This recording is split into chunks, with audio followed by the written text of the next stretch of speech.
Yeah, I'm good, man. I wish it was in the flesh, man, but it's all good until then. I know, man. That's how it goes, isn't it? That's what happens when you're saving me because you're stepping in. You know what I mean? You have to just jump on the mic through the airways or the phone, unfortunately. Yeah. But it's all good. It still works. Man, we can make it work. We'll make it work. So we're talking today about your new project you're dropping on the 30th of September, and it's going to be called the Unity Movement EP, man. So tell us if you're going to give like an introduction of what that's all about. I would say that kind of speaks for itself, but if you were going to give it an introduction, how would it sound? That key word right in the unity movement, man. So the movement is the verb to move. So this movement trying to get more and more unity within the Christian scene, within the gospel scene, within the world, you know. That's the premise that we're working with. Yeah, man. And what is your thoughts on the scene as a whole at the moment then? Yeah, I think, for one reason or another, like people are a bit in pockets, I think if we're going to get kind of deeper with it, I think in terms of UK, everyone's kind of had to build up their own thing from scratch. It's not really developed to where it's like, you got a buzz at 16 years old or something, and then there's 10 gospel record labels that are competing to sign you, or 10 rap-specific labels either that are looking at you in terms of a gospel Christian perspective, So we all had to build up our own little thing in our own little pockets, but I think it's starting to develop now for us to place on the timeline to where in not too long, all these pockets that have been developing are going to be proper brands. Give a few shout-outs, 70x7. I know this brand is developing, FMG, United Empire, like all of these groups are starting slowly to come together and everything. It's going to benefit the scene for sure, man. Yeah, man. So you thinking that the scene at the moment is a bit split, like people are doing their own things and not kind of bothering to reach out to each other, or is it something else? Yeah, I think there's multiple factors, like Christians are weirdos anyway, me being one of them, so sometimes it's hard to link with someone with exactly the same mindset. We'll have our own little kind of isms and schisms that can be a barrier. But if we're able to just meet at a certain point, which is likely going to be in the middle, it's going to be outside of each person's comfort zone a lot of the time when you try and come together with people, But there's definitely a point, because if we're all going to heaven, man, we're going to have to try and make it work in some way, somehow. Yeah, man. I mean, what you're saying is kind of standard Christian life, isn't it? Like, you should be trying to live like Jesus, be like Jesus, and just kind of be able to reach out and have a kind word to say to everyone. But the truth is, in the scene, that, and I know what you're saying because I live it as well. It's hard. You're going to meet people that are different to you in this. They have different ideas, even different ideas of Christianity, let alone music. It's hard to reach out and make that connection. But you've been trying to do that with your Cypher series, and you have. I mean, that's an amazing thing. I mean, you've been doing that for how long now? How many seasons you on? Season 2. We've been doing it since October. Since October was kind of the first one we jumped into it, and just been running it to date. We've got like 40 plus rappers involved. Didn't even know there were many gospel rappers out here, man. Yeah, man, there's a lot. I mean, how many episodes altogether is that? About 23 and 24. Yeah, in each of the episodes. So some of the ciphers you have like 7+ guys on one cipher beat. So yeah, whoever's good at maths out there, if you take like seven rappers in a cipher, you multiply that by 24. There's a lot of unity and a lot of coming together that's been going on. Yeah, man. But do you find that's happening, like people are coming on that because they see it as unity, or is it like because I would have thought some people were going to say, oh, that's obviously self-promotion for them, for their music that they're doing, because people then go check them out. But do you kind of, when they come along, do you kind of make it aware to them, like, this is what it's about, like unity?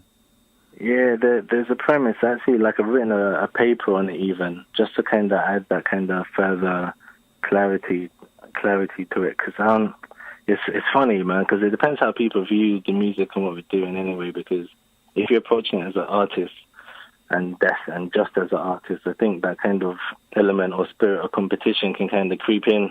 So people kind of see it as like, there might be strengthening a different brand or something like that. But if we're looking at it from spreading the gospel and just a bunch of folks just rhyming and rapping to spread the gospel, then that element kind of isn't there, So it's like little things like that to overcome and such. But as a whole, it's been a beautiful thing to be a part of, man. I didn't even know how long it was really going to keep going for, but it's been so good and so successful, and I got so much positive feedback from it. now it's like I'm a prisoner to it. I can't stop. I just have to keep it going, and that will come back around. I'm going to say shortly. I'm not going to commit to anything. Shortly, season 3 will kick off, and we got some nice guests on there. I don't know if I should drop names. Should I drop a name? Yeah, man, do it. Like, surprise. Yeah, I got, when you got gold on your hard drive. But yeah, I got Dwayne Triumph, MC Tempo, and such. Got a rare bit of rapping from Charles from Kingdom Culture as well over there on that thing. So yeah, it's quite a few special bits to look forward to as we go through, man. But yeah, I'll see when I start sneaking those back out again. The season 3, we'll see. Yeah, cool, man. That'd be good. Season 3, and then is it the part of it is the interviews, or is that a separate thing of it? Yeah, I mean, the whole Unity premise, this is the thing, because I kind of had to compartmentalize the whole thing. A big part of what at least I try to do in terms of the lines and everything else, which is like my brand. I try to make sure that any given moment I'm kind of helping and assisting and shining a light on just gospel music, So in order to do that and to kind of give to the gospel community as much as possible and give them a platform, we've been doing interviews and recording their performances and such and backing things up with that. So yeah, Unity sessions, that's another thing in the pipeline that's due to pop. So that's just a bit, in the secular world, they have stuff like Fire in the Booth and that kind of vibe where they get to come and showcase what they can do. So it'll just be interviews, and then we're going to back it up with raw, uncut vocals. So it's not going to be that pretty published thing that you used to. No one's going to be able to hide behind Pro Tools or Logic Pro or anything. This can be a nice live on the spot vocal, so you can get to hear what all your favorite gospel artists are capable of, one take live performance, so you can see what their skill level and gospel is right now. Yeah, man, I like the sound of that. That's cool. I mean, that's how it should be in everything, really. I mean, I guess they don't like to do that mainstream at all because it kind of could showcase the flaws of some artists and stuff like that. And also, obviously they want it to be all polished because they would say polished is professional. But, to be honest about it, it's kind of well, if you're going to showcase an artist, you want to hear what they can do in a raw way, don't you? Yeah, and that's the whole thing, because in gospel, we don't always have that kind of budget that other folks are working with. No one's really spending $250,000 on a track like that, especially not on the kind of up-and-coming level. So it's kind of a challenge as well in the same way, because you don't get pretty singers and stuff in the secular world, even I'm talking about, that are willing to just come and give you a raw vocal like that. People stay hiding behind their effects and their million-pound engineers and producers and stuff. So, yeah, I've always believed in the gospel industry and the standard of gospel. No one can tell me that gospel's of a lesser standard in terms of the talent and the skill level compared to the secular world. All I see is a kind of an imbalance in terms of the expenditure and the money spent.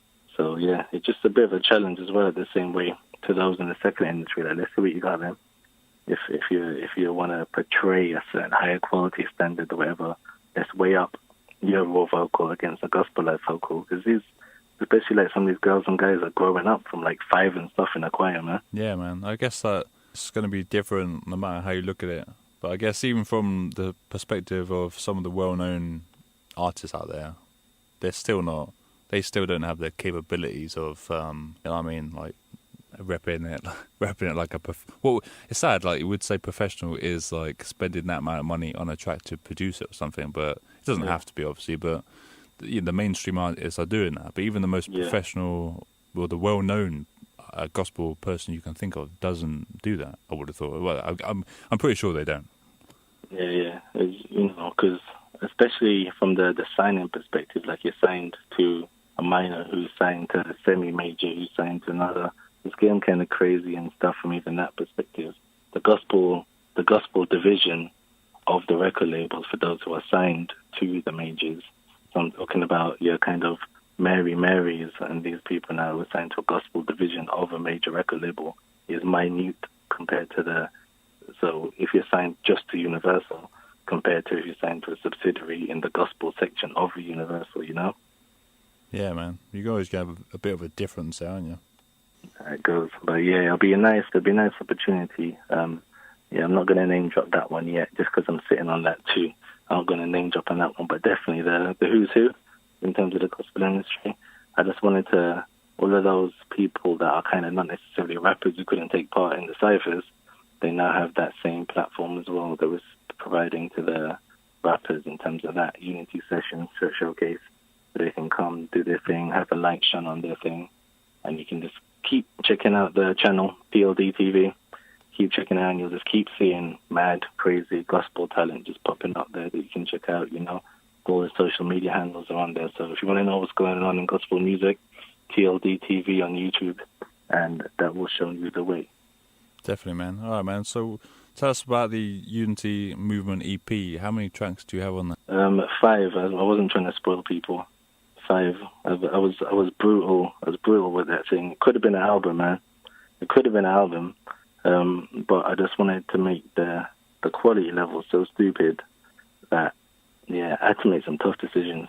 But what's left on there is just cream. There's no fillers. There's no questionable tracks in terms of quality. There's nothing that it's all right. All that's left on there, it's just like, yeah, amazing tracks from my perspective. We sat down and made sure of that, man. Yeah, man, I guess that's always the thing, in that you got to try and put out something that is, every single track on there is going to be, let's say a banger, but it's going to be really top quality, not the kind of track that you kind of listen halfway through and think, I want to end it. So you want to put out music that's always 100%. But I guess when you got lots of music that you know, like in your kind of storage, it's hard, isn't it, to pick them to put on there. So you got 5 tracks on there anyway, so... Yeah, it's painful.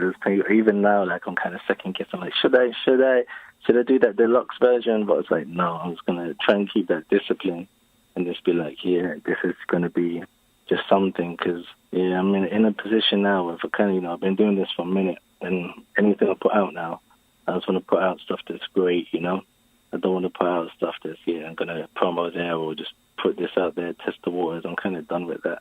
I just want to make stuff that's like great that, you know, I can look back on in 10 years and it's still going to be great then. Yeah, definitely, man.